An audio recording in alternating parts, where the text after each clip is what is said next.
शिमला जिला प्रशासन ने बर्फबारी से निपटने के लिए तैयारियां शुरू कर दी हैं। शिमला शहर को 5 सेक्टर में बांटा गया है ताकि बर्फबारी के दौरान यातायात बाधित न हो। इसके अलावा पर्यटन विभाग को समय समय पर एडवाइजरी जारी करने के निर्देश भी दिए गए हैं। उपायुक्त शिमला अनुपम कश्यप ने कहा कि शोगी से ही राष्ट्रीय राजमार्ग के दोनों तरफ वाहन काफी समय से खड़े हैं, जिससे बर्फ हटाने में कठिनाई का सामना करना पड़ता है। उन्होंने संबंधित अधिकारियों को इन खड़े वाहनों को हटाने के निर्देश दिए। इसके अलावा उन्होंने बर्फ हटाने में उपयोग होने वाली मशीनों का ट्रायल करने के भी निर्देश दिए। उपायुक्त ने अग्निशमन विभाग को एडवाइजरी जारी कर लोगों को अंगीठी जलाकर सोने और सभी बिजली उपकरणों, खासकर हीटर इत्यादि को अच्छे से बंद करने के विषय में जागरूक करने को कहा। होमगार्ड की स्पेशल टीम को 15 दिसंबर से सभी जरूरी उपकरणों के साथ सक्रिय रहने के निर्देश दिए गए हैं। वहीं हेरिटेज बिल्डिंग का ऑडिट चेक करने के भी निर्देश दिए गए हैं। इसी प्रकार पर्यटन विभाग को पर्यटकों के लिए एडवाइजरी जारी करने के भी निर्देश दिए गए हैं। देखिए, बर्फबारी को लेकर के तो काफ़ी विस्तृत चर्चा जो है कल सभी अधिकारियों के साथ हुई थी।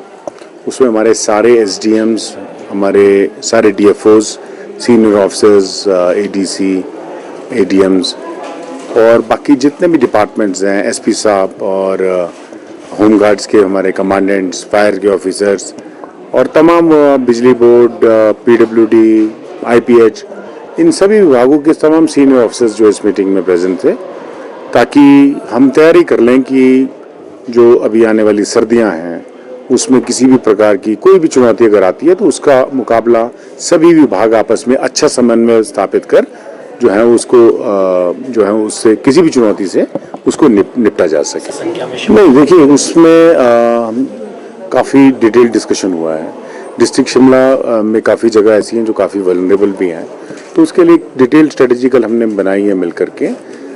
Right from the entry in the district Shimla जो हमारा पुलिस बैरियर है, वहाँ से लेकर यातायात की व्यवस्था कैसे सुचारू रखी जाए, और उसके बाद जहाँ हमारे बॉटलनेक्स बनते हैं और जहाँ पर बर्फ़ पड़ने के बाद सबसे पहले समस्या आती है, वहाँ पर हमारे स्नो कटर्स की किस तरह से पोजीशनिंग की जा सके। लास्ट टाइम केमिकल्स कुछ हमारे यूनिट सेटअप हुए थे पीडब्ल्यूडी के द्वारा, जहाँ पर बर्फ़ में जो जमती है उसको पिघलाने के लिए और ताकि कोरा ना जमे उसके लिए जो है वो सारे यूनिट्स और जहाँ जहाँ भी जो मशीनरीज प्लेस होनी है उसकी एक व्यवस्था जो है चयनित कर ली गई है। अकॉर्डिंगली सभी को ये कहा गया कि अपने अपने ट्रायल रन आप तुरंत कर लें और जहाँ जहाँ भी जिस जिस तरह के हमारी मटेरियल इक्विपमेंट्स की ज़रूरत रहती है वो उसमें अकॉर्डिंगली कर लें। इसी तरह से जो है पुलिस डिपार्टमेंट में एसपी साहब ने एक प्लान सबमिट किया, डिटेल प्लान,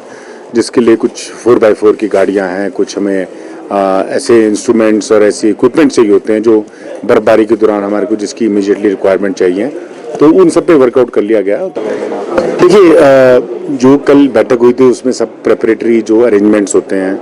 वो करने के सभी लोगों से विचार विमर्श करने के बाद उसको एक अंतिम रूप दिया गया है। अब जैसे जिला शिमला में कुछ हमारे एरियाज ऐसे हैं जो डिफ़िकल्ट एरियाज हैं, जैसे जोटरा कुआर है, नेरवा, कुप्पी वगैरह के अंदर के क्षेत्र हैं, तो उसमें सबसे पहले तो कल ये सुनिश्चित किया गया था कि राशन वगैरह जो डिस्ट्रीब्यूशन रहता है उसकी समुचित व्यवस्था जो है वो समय रहते कर ली जाए और कर भी ली गई है। इसके अलावा जैसे हमारे कुछ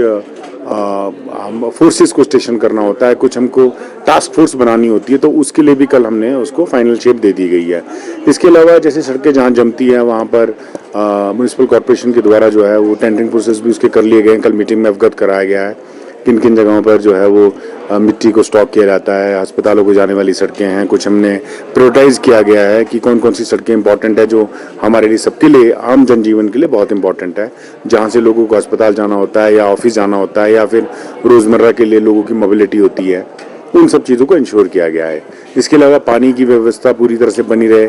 बिजली की व्यवस्था पूरी तरह से बनी रहे। अपने जो ऐसे पॉइंट्स होते हैं सभी विभागों ने चिन्हित किए हैं जहाँ पर थोड़ी सी संभावना ज़्यादा रहती है, वहाँ पर उनकी मैन पावर, फोर्सेस वगैरह को रखने के लिए कोशिश की गई है। इस बार हमने ये प्रयास किया था कि रेलवे को भी इस बार इस मीटिंग में बुलाया जाए। रेलवे के ऑफिसर्स भी इस मीटिंग में आए थे, एयरपोर्ट अथॉरिटी से भी ऑफिसर्स इस मीटिंग में आए थे, क्योंकि वो सड़कों को भी खोलना प्राथमिकता रहती हैं। और हमने देखा है कि जब बर्फ़ पड़ती है तो शोगी के बाद तारादेवी और तारादेवी के बाद समरहिल और टूटू, ये रेलवे लाइन का जो है पोर्शन जो है बाधित हो जाता है। और यदि कोई रेलगाड़ी किसी वक्त में ऐसी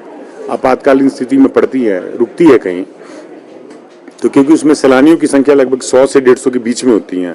तो कभी ऐसी स्थिति हो तो उनका किस तरह से रेस्क्यू किया जाए, तो ऐसे में रेलवे विभाग ने भी अवगत करवाया कि उनके भी गैंग्स होते हैं, गैंग्स हट वगैरह में उनकी तैनाती रहती है, तो उनका पीडब्ल्यूडी और बाकी बिजली विभाग के साथ भी हमने एक कोऑर्डिनेशन इस बार बनाया है,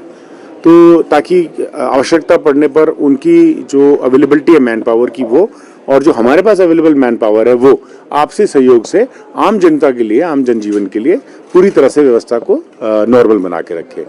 इसके अलावा जो हमारे शिमला के इंटीरियर एरियाज़ हैं, दूर के एरियाज़ हैं, वहाँ पर जो असेंशियल सर्विसेज होती हैं जैसे, और उसके अलावा नीड्स होती हैं एसेंशियल, जैसे दूध की सप्लाई है, गैस की सप्लाई है, या और इसके अतिरिक्त कुछ और दवाइयों की सप्लाई है। वैसे तो ये कल स्वास्थ्य विभाग के साथ चर्चा के अनुसार ये निर्णय का लेकर इम्प्लीमेंटेशन पे वो लोगों ने कर भी दिया है, और इसके ऊपर जैसे मान लीजिए सर्दियों में जब आने वाले में कौन कौन सी बीमारियों का खतरा रहता है, उससे रिलेटेड जो भी उनको दवाइयाँ चाहिए वो उनके स्टॉक हर जगह में, जितने भी उनके प्राइमरी हेल्थ सेंटर वगैरह हैं वहाँ पर वो पूरी तरह से इक्विप हो। तो इसके ऊपर भी काफ़ी डिटेल में चर्चा हुई है सारी की सारी। तो जो भी चुनौती अगर आती है किसी किस्म की, तो उसको निपटने के लिए सभी विभाग मिलजुल करके पूरी तरह से तत्पर और तैयार हैं।